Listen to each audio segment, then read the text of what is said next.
If you want to spice up your sex life, learning how to roleplay might be the thing that puts the spark back in your relationship. My name is Lillian, and I'm here to help you embrace your seductive and feminine energies. If that sounds interesting to you and you want to learn how to do those things, then subscribe to my channel. Roleplay is all about acting out your fantasies. Over the course of a relationship, we have these really deep conversations with our partners, and we get to learn about what turns them on. In this video, we're going to learn the steps to bringing those fantasies to life. First, you're going to decide what fantasy you want to act out.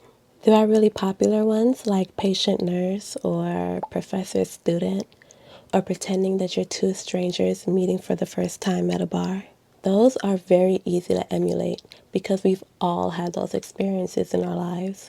We've all been students. We've all been taken care of when we were sick. Or at least we've seen these things played out in everyday life.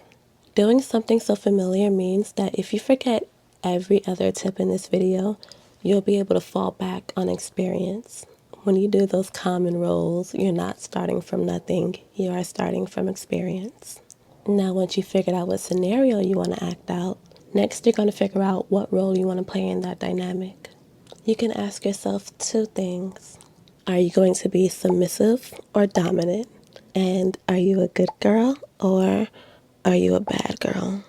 For example, a dominant bad girl can be a strict teacher, and a submissive good girl can be a student who wants to work extra hard for extra credit. Or a dominant good girl can be a nurse taking care of the sick, and a submissive bad girl doesn't want to take her medicine. Knowing your personality and knowing whether you're naturally sweet and soft or if you're naturally a badass will help you decide what role you want to play in this scenario.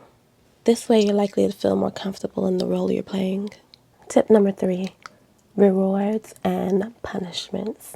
Good girls are rewarded, bad girls are punished. If you're a good girl being rewarded, what are you being rewarded for? Did you get that extra credit? Now, a spanking is a punishment. Oral is a reward. Orgasm denial is a punishment.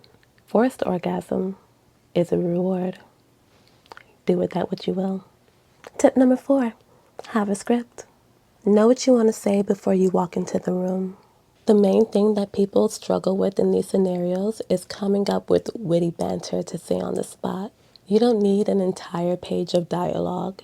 You just need 2 to 3 things that you know you're going to say when you walk through the door. The trick is that your partner isn't going to be on script. So anything that he says could easily throw you off. So don't ask any questions, only make statements. Tell them what you're going to do to them. In the naughty schoolgirl scenario, for instance, you can say, I got caught smoking in the boys' bathroom, and the teacher sent me here for a spanking. And then bend over for your spanking.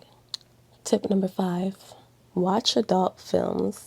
When we're talking about any other aspect of sex, watching adult films is a terrible resource for learning how to do it right, except when we're talking about role play.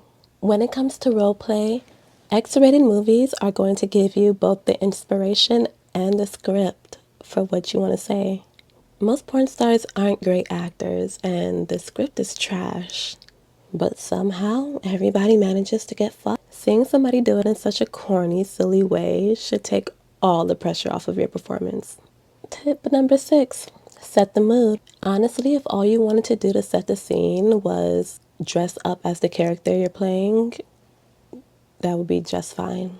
Showing up in a schoolgirl costume honestly does all the work for you. Anything that you feel you need, you can get at your local adult shop. And tip number 7 is don't feel the need to be sexy. Nervous energy is so hot. Sexuality doesn't have to be smoldering seduction. It can be quirky and playful too, because it isn't necessarily the execution that is sexy, it's the effort. Now, throughout your life and throughout your relationships, you're going to try a lot of these scenarios out. but there's going to be the one that ends up being your go-to, and that's totally fine. Everyone should have one that they can just pull out of their pocket. Mine is a kitten. Those are all the tips that I have for this video. Subscribe and hit the notification bell so you know when I release a part 2. Love you. Bye.